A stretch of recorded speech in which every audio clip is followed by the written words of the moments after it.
Hey YouTube, I just wanted to make a quick video talking about a few things that you might have forgotten to include in your medical preps.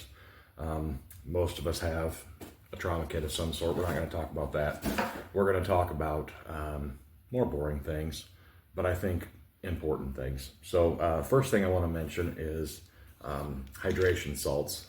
My mom's done a lot of medical mission trips to Haiti, and when I asked her what I might want to include in some medical preps, she, without hesitation, said hydration salts. So you can make a solution with salt and I believe baking soda.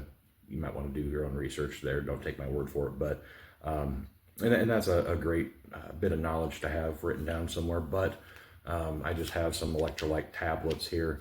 Hydration is important, so something you might want to consider laying in. The next thing is a diagnostic tool, just a fingertip pulse ox. They're relatively inexpensive on Amazon, or just about any pharmacy's got them. When dealing with an upper respiratory infection, it's nice to be able to check and see how much oxygen is in the blood. So just kind of help you know how somebody's doing. Another thing along the same lines, we're going to mention, and this is kind of a 2-for-1 thing, but a stethoscope is always good. Can be used for several things by itself, but in conjunction with the other part of this item, a blood pressure cuff, sphygmomanometer, whatever, you can keep tabs on blood pressures. So again, you can find relatively cheap ones. If you're going to buy a stethoscope to just stick in a box and get it out once or twice a year when someone's got a cough and you want to listen to their lungs, don't buy a Littmann. They're awesome, but a cheapo would probably work okay. If money's no object, I guess just get the best. But let's see, another thing that I would mention can be had for pretty cheap is an otoscope. Make sure you get one with the light.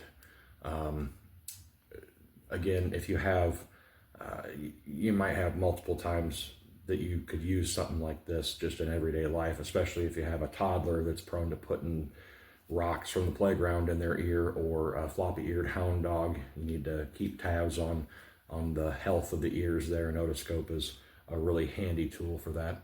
Another handy tool that's kind of specialized, but if you've ever seen Castaway, where he knocks a bad tooth out of his mouth with an ice skate, you'll understand why we have extraction forceps.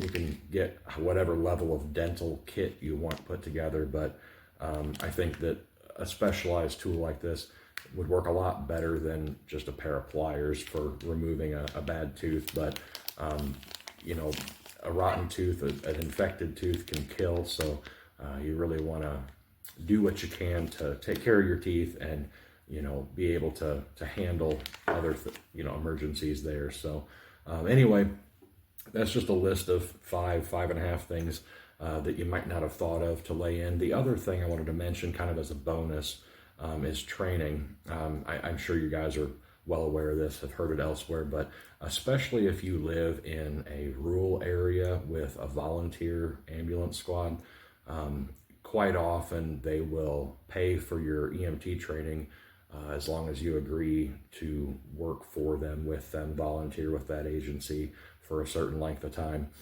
You can also just find an EMT class at a community college or something and pay for it yourself if you want. But EMT basic training is really a great foundation for medical training. So just one more tip there. If you can think of anything that I didn't mention here, obviously this isn't an all-inclusive list, but what I'm most interested in are the things that are important but maybe aren't talked about all the time. Everybody knows about Israeli bandages and tourniquets and all that stuff, but what are some things that maybe not everybody's thought of? If you have anything like that I didn't include in today's video, leave it down in the comments. I'd love to get your input on the subject. So that's all I've got. Thanks for watching. Have a good one.